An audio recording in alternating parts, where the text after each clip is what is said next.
Welcome to the Colosseum, the beating heart of ancient Rome's obsession with power, spectacle, and dominance. Nearly 2,000 years ago, this massive arena was more than just a stage for gladiator fights. It was an arena where the Romans displayed their extraordinary engineering skills, their mastery over nature, and their love for chaos. The Colosseum wasn't just an architectural feat. It was a reflection of Rome itself, a symbol of strength, control, and excess. The grandeur of this place wasn't about simple entertainment. It was about proving Roman superiority to the world. The Colosseum was massive, capable of holding up to 80,000 spectators. 80,000 people packed into this giant structure, cheering, shouting, and rooting for bloodshed. The Romans didn't just want to watch fights. They craved the thrill of seeing life and death unfold before their eyes. In the grand spectacle of the Roman Colosseum, gladiators took on iconic roles that thrilled the crowds. We'll go over some of the three most popular. The Murmillo, heavily armored with a large rectangular shield and short sword, stood as a tank-like figure. Then there were the daring retiarius, lightly armored and armed with a trident, net, and dagger, relying on speed and strategy. Opposing them were the relentless secutor, designed to counter the agile retiarius, wielding a gladius and a large scutum. But how did this brutal tradition even begin? The first gladiator fights were about death, but not in the way you might think. They were originally part of funeral rituals. The practice began with the Etruscans, an ancient Italian civilization that predated Rome. The Etruscans believed that spilling blood in battle honored the dead and appeased the gods. It was an offering, a way to connect with the afterlife. This grim ritual eventually found its way into Roman culture.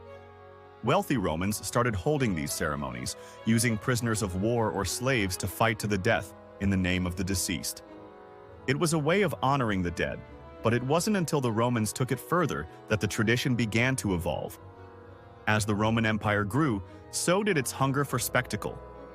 Gladiatorial combat became an integral part of Roman public life. Now, let's dive into some of the wildest and most mind-blowing events that took place inside the Colosseum. And we begin with one of the most incredible spectacles: naval battles. Yes, the Romans managed to flood the Colosseum. Their engineering skills were so advanced that they created an intricate system to fill the arena with water, turning it into a massive pool. This allowed them to stage full-scale naval battles. Ships sailed into the Colosseum, and soldiers, often prisoners or criminals, fought on board. One of the most famous examples took place during the grand opening of the Colosseum. Emperor Titus wanted to show off the power of Rome and its engineering, so he staged a mock naval battle in the flooded arena. Entire ships, real ones, sailed into the Colosseum, and the battle was real too. Soldiers clashed with swords and oars, reenacting famous sea wars. The chaos was everywhere, soldiers falling into the water, either drowning or being hacked to pieces by their opponents. It wasn't just a reenactment, it was a brutal, bloody battle. The crowd was on the edge of their seats, excited by the violence and spectacle. And this was just the beginning. But naval battles weren't the only insane spectacles. The Colosseum also became a deadly zoo, where animals from all over the Roman Empire were brought in to fight. One of the most famous animal showdowns took place between an elephant and a rhinoceros. These were no ordinary animals. They were exotic, armored, and ready for battle. The elephant, outfitted with armor and sharp tusks, was a massive force in the arena. It towered over the rhino, which was no slouch either. The rhino, with its thick hide and razor-sharp horn, was a formidable opponent. As the two beasts circled each other, the tension in the arena was palpable. The crowd was on edge, waiting for the clash. Then it began. The rhino charged first, its horn aimed at the elephant. The impact was powerful, and the elephant was hurt. But the elephant wasn't done. It used its tusks to lift the rhino and slam it to the ground with terrifying force. The roar from the crowd was deafening as the battle raged on. In the end, the elephant prevailed, but only just. This wasn't just an exotic spectacle, it was a brutal fight between two of nature's most powerful creatures. Animal fights weren't a one-off. The Colosseum became the stage for countless battles between different animals. Lions faced tigers, bears battled bulls, and even crocodiles were thrown into the mix. These were some of the most popular events, and the Romans didn't just watch for the violence, they loved the exoticism of it all. To them, the idea of controlling wild beasts and making them fight was a testament to their dominance over nature. But animal fights weren't limited to one-on-one duels. Sometimes the arena was transformed into a miniature jungle for even more elaborate hunts. The Romans called these venationes, or animal hunts. They brought in trees, rocks, and shrubs to create a lifelike wilderness. Then, hunters armed with spears and nets would be sent into the arena to track and kill the wild animals that were released into the arena. These hunts were some of the most extravagant and deadly spectacles staged in the Colosseum. One of the most famous events took place during Emperor Trajan's reign. Over 11,000 animals were slaughtered during this event. Imagine the deafening roars of lions, the growls of tigers, and the cheers of the crowd as hunters tracked and killed these beasts. It was a war between man and nature, and the Romans loved every second of it. It was a display of their ability to dominate not just other people, but also the natural world. Gladiators also had their share of battles against wild animals. These fighters were known as bestiarii, and they were specifically trained to face off against the deadliest creatures. One of the most famous bestiarii was Carpophorus, who killed 20 wild animals in a single event.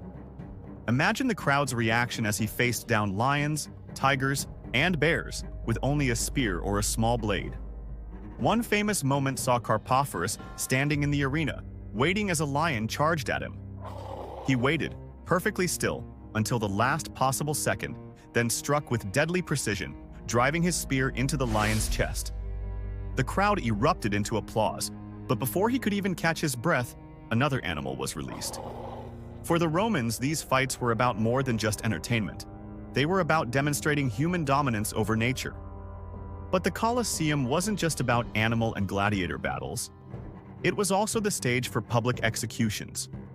And in true Roman fashion, these weren't ordinary executions. They were grand, theatrical performances meant to entertain the crowd. Criminals were often tied to stakes and left to be mauled by wild animals. The screams of the condemned were drowned out by the cheers of the spectators, who found these events both horrifying and thrilling. Sometimes the executions took on a more mythical twist. One such event had a condemned man play the role of Orpheus, the mythical musician. He played a lyre, pretending to charm the animals around him. But, as the crowd looked on, the animals were released, and they tore him apart in a brutal display of power and violence. For the Romans, justice wasn't just served, it was entertainment. Some of the most memorable battles in the Colosseum were scripted. Gladiators would reenact famous battles or myths. One of the most elaborate productions was a reenactment of the Trojan War. The arena floor was transformed into the city of Troy, complete with walls and a massive wooden horse.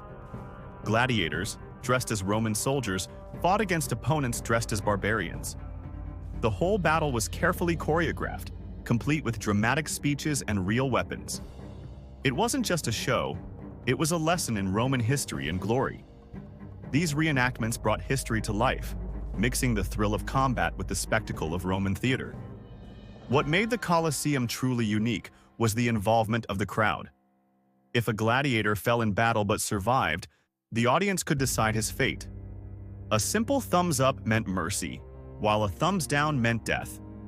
The crowd's influence was a huge part of the drama, making the Colosseum not just a place for spectacle, but a place where every fight became a battle for survival. The Colosseum was also a marvel of engineering. The arena had a massive underground system known as the hypogeum.